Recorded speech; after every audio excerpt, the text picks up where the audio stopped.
بسم اللہ الرحمن الرحیم۔ السلام علیکم۔ شاکر نیٹ ورک میں آپ سب کو خوش آمدید۔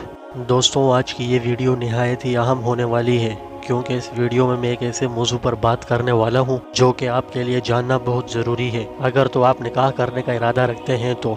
آج کل اکثر طور پر دیکھا جاتا ہے کہ مرد حضرات کھاتے پیتے اور مالدار گھروں کی عورتوں سے شادی کرنے کے خواہشمند ہوتے ہیں، اور ایسا اس لیے کیا جاتا ہے کہ ان کو پھر محنت مزدوری نہ کرنی پڑے اور سسرال سے ہی دانا پانی چلتا رہے۔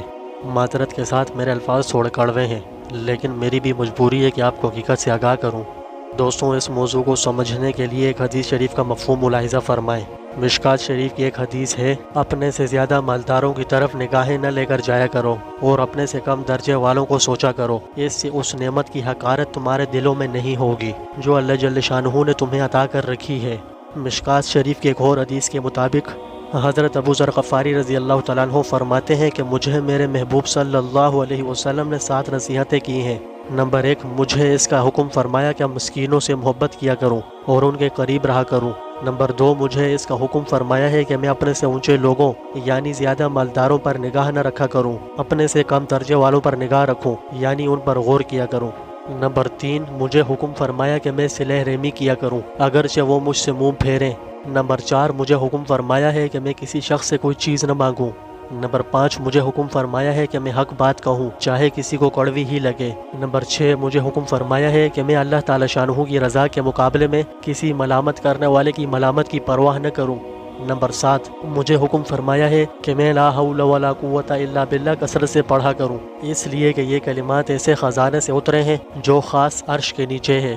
ایک بزرگ رحمۃ اللہ علیہ فرماتے ہیں کہ میں اکثر مالداروں کے پاس بیٹھا کرتا تھا تو میری طبیعت غمگین رہتی تھی، کیونکہ کسی کا کپڑا اپنے کپڑے سے بہتر دیکھتا تو کسی کا گھوڑا اپنے گھوڑے سے بہتر دیکھتا، تو مجھے اپنے کپڑے کے ادنا ہونے اور گھوڑا دوسرے کے مقابلے میں کمزور دیکھ کر ذلت محسوس ہوتی۔ پھر فرماتے ہیں کہ میں نے فقراء کے پاس بیٹھنا شروع کر دیا تو مجھے اس رنج سے راحت مل گئی، کیونکہ ان فقراء میں اپنی چیزوں کو افضل دیکھتا ہوں۔ علماء کرام فرماتے ہیں کہ اگر آپ نکاح کرنے کا ارادہ رکھتے ہیں تو کسی غریب لڑکی سے کریں اور مالدار عورت سے نہ کریں، اس لیے کہ جو شخص مالدار عورت سے نکاح کرتا ہے تو وہ 5 قسم کی آفتوں میں گرفتار ہو جائے گا۔ پہلی آفت یہ ہوگی کہ اس کو مہر زیادہ دینا پڑے گا۔ دوسری آفت یہ ہوگی کہ رخصتی میں دیر اور ٹال مٹولی ہوگی، یعنی کہ اس کے جہیز کی تیاری ہی ختم نہ ہوگی۔ تیسری آفت یہ کہ اس سے خدمت لینا مشکل ہوگا۔